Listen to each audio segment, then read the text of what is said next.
Today, we're diving into a quiet revolution that's happening, not in the winery, but out in the vineyards. It's a story where cutting-edge science is changing the very nature of the wine in your glass.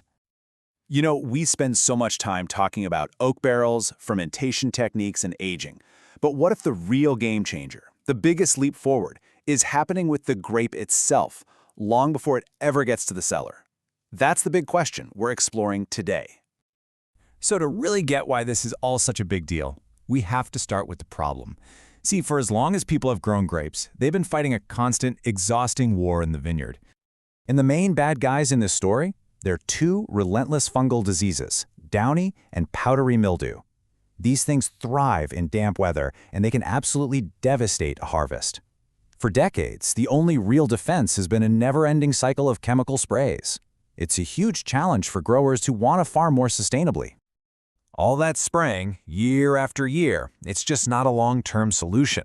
It's led researchers and winemakers to ask a really important question. Is there a way to break this cycle? Can we build a better, more resilient vineyard right from the start? Well, it turns out the answer is a resounding yes. And this is where the science gets really cool. We're not just talking about discovering a new type of grape, we're talking about brilliantly and intentionally engineering one that has its own built-in defense system. Okay, so here's a super interesting point. There are basically two ways to build resistance. Monogenic resistance comes from a single gene. Think of it like having one really strong lock on your front door. It's good, but a smart intruder might figure it out. But then you have polygenic resistance, which uses multiple genes. That's like having several different locks, a deadbolt, and a security system. It makes it way harder for the disease to break through. Polygenic is the gold standard for durable, long-lasting protection. So, just to nail it down, this multi-layered defense is the absolute key. By stacking different resistance genes together, breeders can create a grapevine that is just far more capable of fighting off diseases all on its own. So how on earth do they do this? It's a pretty amazing multi-generational process. First, they take a classic European vine, think Cabernet Sauvignon, and they cross it with the wild American or Asian vine that has these natural resistance genes.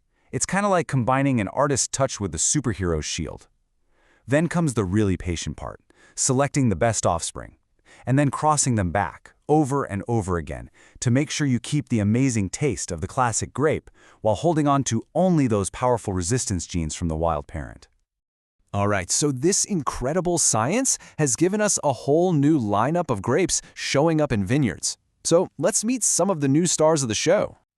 One of the absolute powerhouses in this field is an Italian nursery, Vivi Cooperativi Rauscido, or VCR for short. They've partnered with institutions like the University of Udine and have become real leaders in breeding these resistant varieties.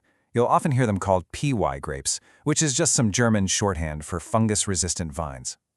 And wow, just look at their success. For white wines, they have stars like Sauvignon Cretos, which is already winning awards because it tastes so much like a classic Sauvignon Blanc.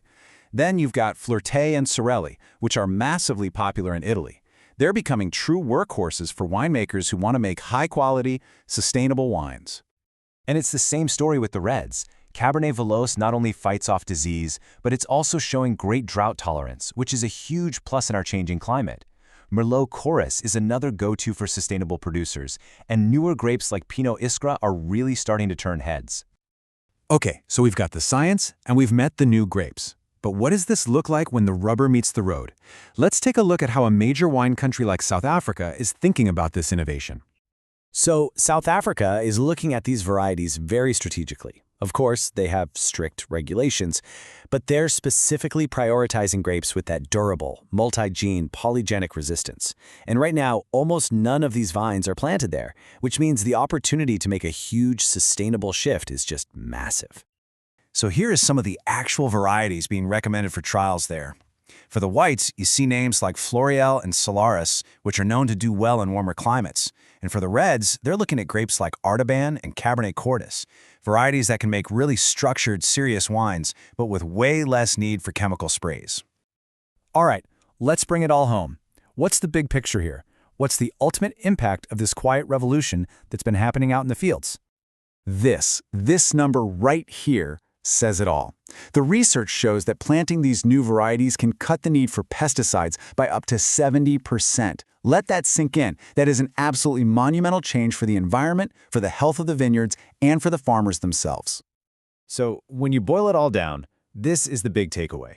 It's a huge shift from constantly reacting with chemicals to proactively building resilience right into the DNA of the vine. It means healthier vineyards, lower costs, and a powerful story of sustainability, all while making the kind of high-quality wine we all want to drink. So the next time you see a wine made from a grape you don't recognize, it might not just be some obscure old variety.